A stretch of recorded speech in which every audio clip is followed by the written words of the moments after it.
is acceptable. It's also acceptable for the knees to be off the toes. Most people prefer the additional support of having the knees on the toes. The holder is also responsible for counting the repetitions here at the academy. All right, now the person participating in the sit-ups, you'll see her knee is at a 90-degree bend approximately.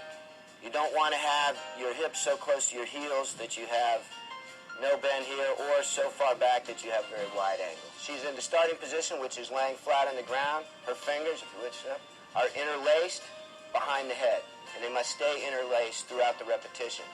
Her shoulders are in full contact with the mat at the beginning of the exercise. On the command to begin, she will sit up. The halfway point of the exercise is the point where, if you took a line from the top of the spine or at the base of the neck all the way to the bottom of the spine into the floor, you'd have a 90-degree angle. That line and the line on the floor, 90 degrees. That is up high enough. She will then sit back down so that the shoulder blades are in full contact with the mat, the same position that she began. She will demonstrate a few good repetitions. Each repetition, she's going all the way up, getting that 90 degrees, and all the way down. Okay. Some of the common mistakes that are made during the sit-up event, first off, is the person does not sit up to 90 degrees.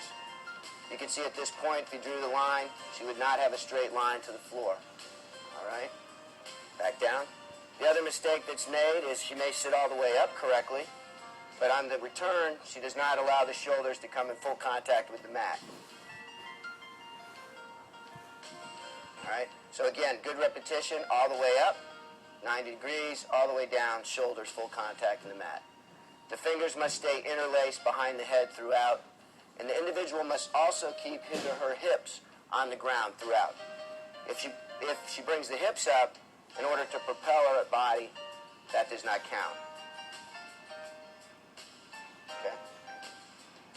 You must continue to move throughout the exercise. It lasts for 1 minute, continuous motion. You cannot rest at the starting position or at the halfway position. If you do so, you will be stopped.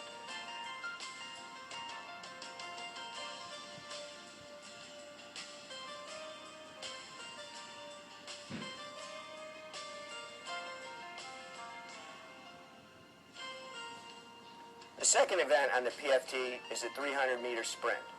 The 300-meter sprint is exactly that, a sprint. You should run at full speed from start to finish. The next event on the PFT is the push-up event. The push-up event is a continuous motion event, but it is not timed. We'll demonstrate now proper protocol for the push-up. The individual will start in the position we call the front-leaning rest position. In this position, you'll see his elbows are fully extended in a locked-out position. His body is nice and straight. His feet must be within 3 inches of each other. And the hands are approximately just a little bit wider than shoulder width. They can be as far as 2 hand widths beyond the shoulders, but no more. In this position, he's approximately 1 hand width wider. On the command to begin, he will go down. At the half point, what we're looking for is a straight line from the center axis of the elbow to the center axis of the shoulder. In this case, you can see he's got that straight line maybe slightly below. He will then go back up to the starting position. That is, elbows fully extended, and the entire body moves as a unit. He will demonstrate a few good repetitions. You notice he's going low enough, and also all the way back, full extension, and his body moves as a unit.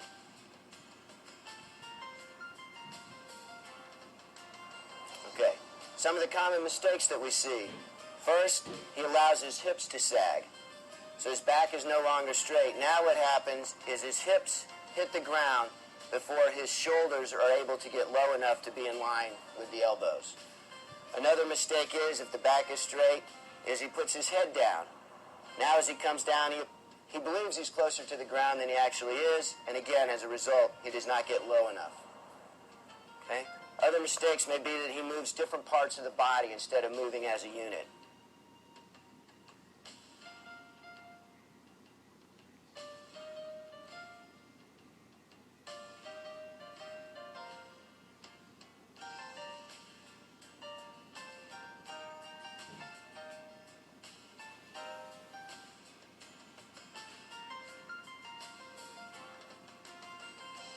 fourth event on the PFT is the 1.5 mile run.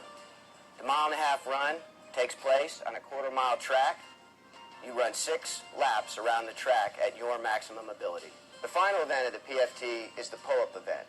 Although the pull-up event is not scored to determine whether or not you pass or fail the PFT, it is scored for research purposes and to determine who receives physical fitness awards. Okay, once he's been given the command to mount the bar, you wait till he comes to a dead hang. At that point, you tell the individual to begin. The command to begin, he'll go up. The chin must clear the bar. At the top, you can see how the chin is going over the bar.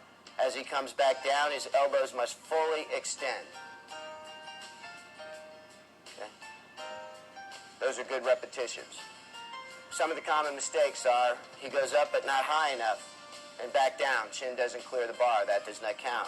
Another, he may go high enough, chin clears the bar, but he doesn't lock the elbows out at the bottom. That does not count. He cannot use his lower body or legs to kick or generate momentum to lift himself over the bar. It is only the upper body that should be involved in pulling himself over the bar. Not allowed to swing or kip or use any other type of momentum. What, if necessary, can have a partner who will stand in front of the individual with the arm out to help prevent them from swaying during the repetitions. On the last repetition, the individual should come all the way down to the fully locked out and then dismount the bar.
This video gives you a glimpse of the rigorous nature of training here at the FBI Academy.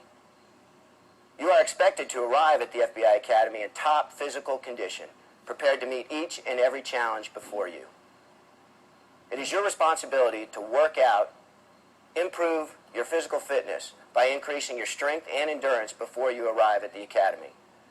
During your first week of training, you will be administered the PFT, the Physical Fitness Test, which will determine whether you are fully prepared to meet each of these challenges.